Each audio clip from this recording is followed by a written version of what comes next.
വിശുദ്ധ മരിയ ഫൗസ്തീനായുടെ യേശു ദർശനങ്ങൾ.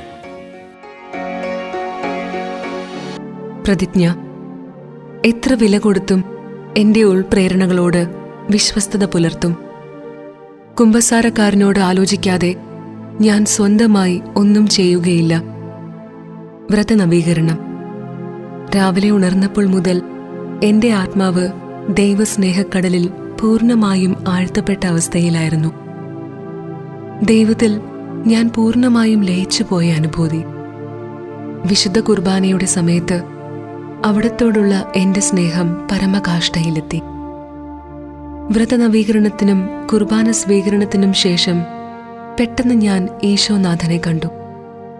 അവിടുന്ന് വലിയ അലിവോടെ എന്നോട് പറഞ്ഞു, എൻ്റെ മകളെ, എൻ്റെ കരുണാർദ്രമായ ഹൃദയം കാണുക.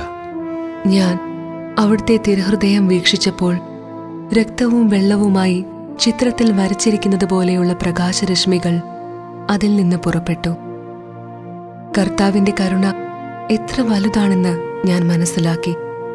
കാരുണ്യത്തോടെ ഈശോ വീണ്ടും എന്നോട് പറഞ്ഞു, എൻ്റെ മകളെ, എൻ്റെ അഗ്രാഹ്യമായ കരുണയെപ്പറ്റി വൈദികരോട് പറയുക.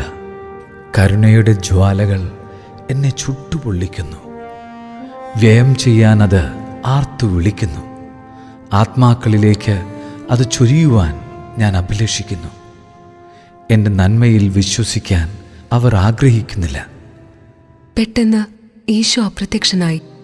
എന്നാൽ ഒരു ധ്യാനം കഴിയുമ്പോൾ ഉണ്ടാകുന്ന ബഹളങ്ങൾക്കിടയിലും അന്നു മുഴുവനും എൻ്റെ ആത്മാവ് യഥാർത്ഥമായ ദൈവസാന്നിധ്യത്തിൽ നിമഗ്നമായിരുന്നു.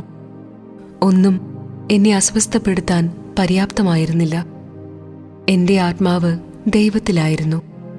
പുറമെ എല്ലാ സംഭാഷണത്തിലും ഞാൻ പങ്കുകൊണ്ടു. ഡേർഡേ സന്ദർശിക്കാൻ പോകുകയും ചെയ്തു.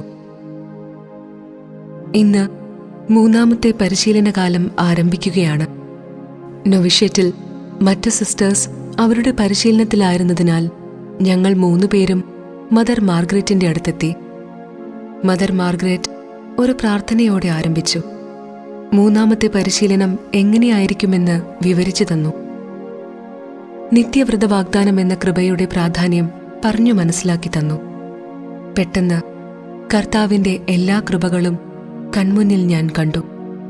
ദൈവസന്നിധിയിൽ ഞാൻ എത്രമാത്രം നികൃഷ്ടയും നന്ദിഹീനയുമാണെന്ന് മനസ്സിലാക്കി.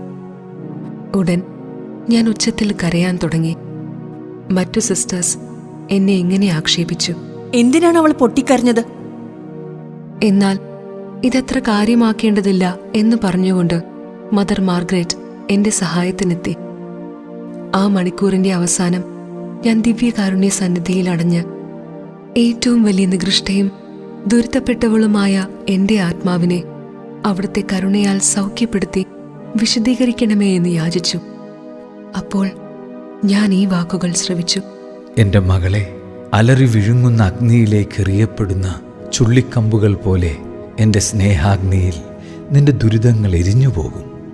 ഇപ്രകാരം എളിമപ്പെടുന്നത് വഴി നീ നിനക്കും മറ്റ് ആത്മാക്കൾക്കും എൻ്റെ കരുണയുടെ ഒരു കടൽ തന്നെ ഒഴുക്കുന്നു. ഞാൻ പറഞ്ഞു, ഈശോയെ, എൻ്റെ എളിയ ഹൃദയത്തെ അവിടുത്തെ ദൈവിക ഇഷ്ടപ്രകാരം രൂപപ്പെടുത്തണമേ.